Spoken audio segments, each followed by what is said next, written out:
I'm Ethan Widoff. I'm a sophomore here at Southwestern University, and this is my story.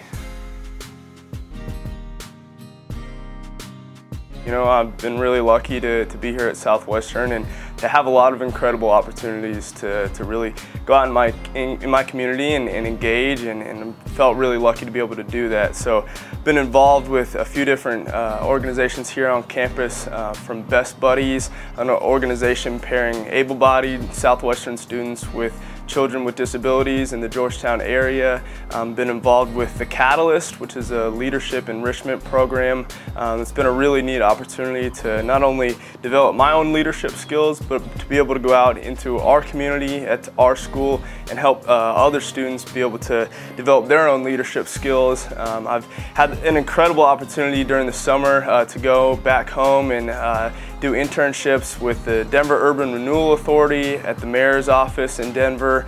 Some really incredible opportunities, and then have really just sort of blossomed into this whole motivational speaking gig that's kind of started with my story back home in Denver, and I'm really excited to devote my life's work to that. My story begins with my cousin Derek. My cousin is 2 years older than me. He was born a normal, healthy baby boy, but was given a shot at about 6 months old that they think caused an adverse reaction. So what now happens is that he suffers from something called Dravet syndrome, which is a very serious form of childhood epilepsy. And to tell my story is to tell Derek's story, right? Because as a young kid who, you know, we're cousins, we live in the same town in Denver, and grew up literally 5 minutes away from each other. And so when I was young, it was tough, because here I was as a young kid who was able to go out and play baseball and go to school and spend time with friends, and my cousin Derek literally could have hundreds of seizures a day, right? So he spent days and weeks and months in the hospital, in the ER, you know, had trouble doing everyday things that a lot of people took for granted, and it was odd, it was difficult for me, because here was a kid who was essentially a copy of me, right? Same family, same town.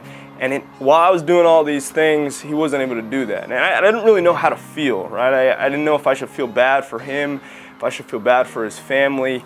And at times, I almost felt like we were hopeless, that we were helpless.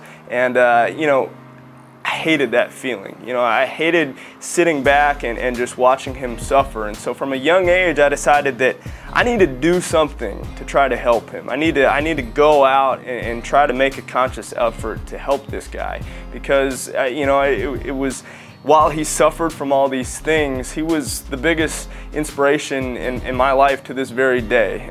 You know, while he suffers from pretty incredible and terrible, you know, this disease and has to suffer through a lot, he always has a smile on his face. I mean, I truly have never seen him, you know, complain, cry. You know, as long as he's with the people that he loves, he is a truly loving soul, and is, you know, appreciative of everything that he has. And so for me as a young kid, you know, I felt like I needed to give back to him. And so that really started my sort of belief that you know, I needed to go out into the world and help and try to make a difference, right?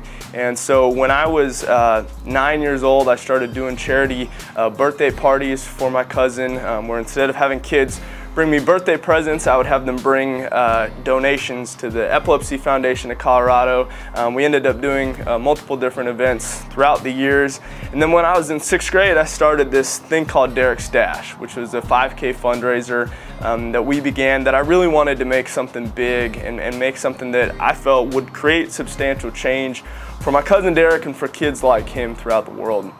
And it was an incredible event. Over 6 years, we raised over $250,000. We're able to spend that money to sponsor research grants for doctors around the world to begin researching a cure for Dravet syndrome. And it was powerful for me, because not only did we raise a lot of money, which was great, and raise a lot of awareness, which was awesome, but for me, it was that turning point where I felt like, you know, I can really help this guy, right? I can help the families who are suffering from Dravet syndrome. And that was very powerful for me, right? Because we look back in history and we see all these people, you know, Gandhi, JFK, Martin Luther King Jr., and a lot of times we think that you have to be, you know, very powerful, have a lot of money in order to make a difference. And from my experience, I found that that's just not true. It doesn't matter your age, your race, your skin color, your religion, your socioeconomic status.